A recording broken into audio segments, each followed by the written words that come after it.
नमस्कार. आजच्या या भागामध्ये तुमच्या सगळ्यांचं मनापासून स्वागत. मी श्रीराम हसबनीस. मी सोहम हसबनीस. मित्रांनो, व्हिडिओचा थंबनेल बघितल्यानंतर तुम्हाला एक शंका नक्की आली असेल, अदृश्य कला म्हणजे काय? हा प्रश्न मलाही पडलाय. तोच प्रश्न मला आता बाबाला विचारायचा आहे, अदृश्य कला म्हणजे काय? खरं तर दृश्यकला हा शब्द आपण अगदी सगळीकडे सहज वापरतो, पण अदृश्य कला हे टायटल वापरणे मागं फारसा असा काही ग्रेट उद्देश नाही आहे. मला फक्त कला या गोष्टीकडे लक्ष वेधून घ्यायचं होतं. आपण एखादी गोष्ट दृश्यामध्ये बघतो आणि एखादी गोष्ट कलाकृतीमध्ये परावर्तित होते.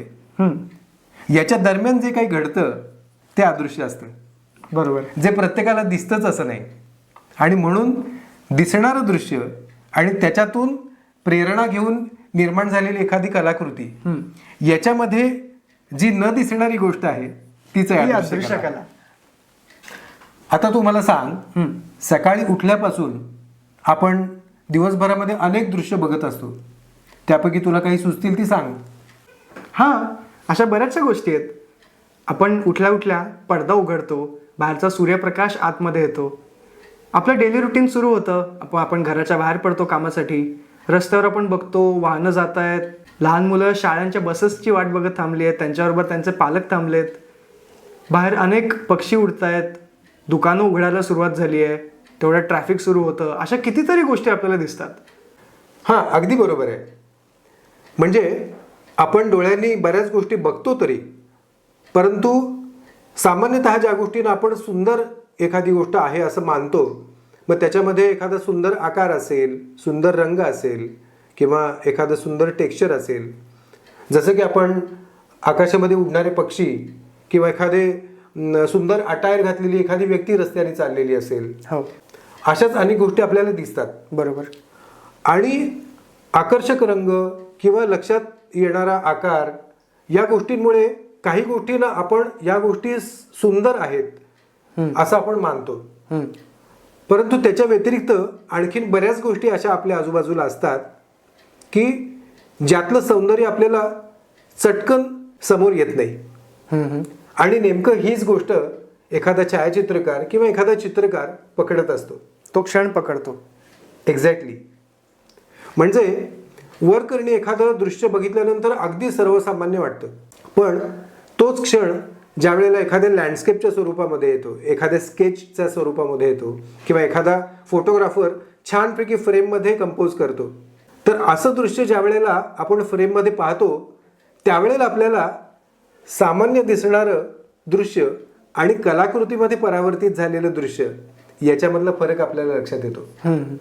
आणि म्हणूनच आजच्या भागामध्ये अदृश्य कला हे नाव यासाठीच ठरवलं होतं की डोळ्याने दिसणारी गोष्ट आणि त्याच्यातलं आपल्याला जाणवलेलं सौंदर्य आणि त्या सौंदर्याचा आपल्याला झालेला बोध आपल्याला एखाद्या माध्यमाच्या द्वारा आपण कलाकृतीच्या स्वरूपामध्ये आणायचा प्रयत्न करतो. बरोबर. यालाच आपण दृश्यकला म्हणतो. आता जसं आपण रोज दिसणाऱ्या गोष्टींबद्दल बोलतोय, तिथेच मला अजून एक उदाहरण आठवलं. आता सकाळी उठल्या उठल्या एखादा पक्षी असं झरकन आपल्या समोरनं जातो. तो पक्षी टिपायची बऱ्याच जणांना इच्छा होत असावी, पण त्या पक्षाच्या मागे जो मोठाच्या मोठा ढग आपल्याला सकाळी सकाळी दिसतो, लोकांना वाटेल ढगात काय बघायचं, तो तर नेहमीच आपल्याला दिसतो. पण एक उत्तम फोटोग्राफर त्याच ढगाला कॅप्चर करायसाठी तासनतास एका ठिकाणी थांबलेला असू शकतो. इथेच आपल्याला दिसतो कलादृष्टीतला फरक. सर्वसामान्य लोकांना एकंदरीत त्यांची सौंदर्याची व्याख्या तशी ठरलेली असते सामाजिक वातावरणामुळे. एखादा व्यक्ती कलात्मक वातावरणामध्ये लहानाचा मोठा झाला असेल तर त्याच्या कलादृष्टीमध्ये नक्कीच फरक पडत असेल. हाच तर फरक आहे की आपल्याला दिसणाऱ्या गोष्टींमधलं सौंदर्य हे जसं व्यक्तिगणित वेगवेगळं असतं, तशीच सर्वसामान्य माणसाची सौंदर्यदृष्टी आणि कलाकाराची सौंदर्यदृष्टी हा फरक आहे. आत्ता तू जो मुद्दा म्हणालास त्यालाच धरून मला आणखीन एक गोष्ट सुचली की सर्वसाधारणपणे आपल्या मनामध्ये सौंदर्याच्या कल्पना असतात, तर त्यावेळेला आकर्षक दिसणारी गोष्ट आपल्याला जास्त काही वेळेला सुंदर दिसते आणि याच्या उलट काही वेळेला आकर्षक न दिसणारी गोष्ट सुद्धा सुंदर असते, हे आपल्याला चटकन लक्षात येत नाही. हो. म्हणजे बघ की समुद्रावरती आपल्याला सूर्यास्ताचे फोटो काढणारे बरेच जण दिसतात, परंतु एखादा स्ट्रीट फोटोग्राफर असतो तर तो रस्त्यावरती समजा अगदी गरीब मुलं असतील आणि ते हातामध्ये फुगे घेऊन ते फुगे विकायसाठी म्हणून असे असतात आणि त्यांचे कपडे थोडे फाटलेले असतात, मळलेलं शरीर असतं, पण त्यांच्या स्माईलमध्ये एक काहीतरी निरागसता असते, गोडवा असतो.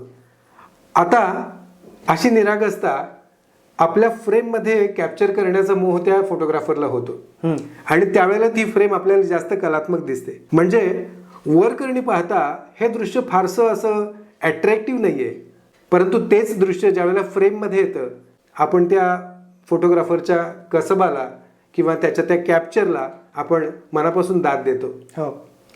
आणि म्हणूनच नेहमी सुंदर प्लीजिंग गोष्टी म्हणजे सुखद गोष्टी ह्याच कलाकृती असतात असं नव्हे. म्हणजे पाब्लो पिकासोची काही चित्रही आपण पाहिलेली आहेत ब्लू पिरियड मधली, ज्याच्यामध्ये निळ्या रंगातून त्यांनी गोठवून टाकणारी वेदना आणि अतिशय गूढ किंवा करुण असं जे काही जीवनाचा एक भाग आहे तर तो त्यांनी चित्रित केलेला आहे.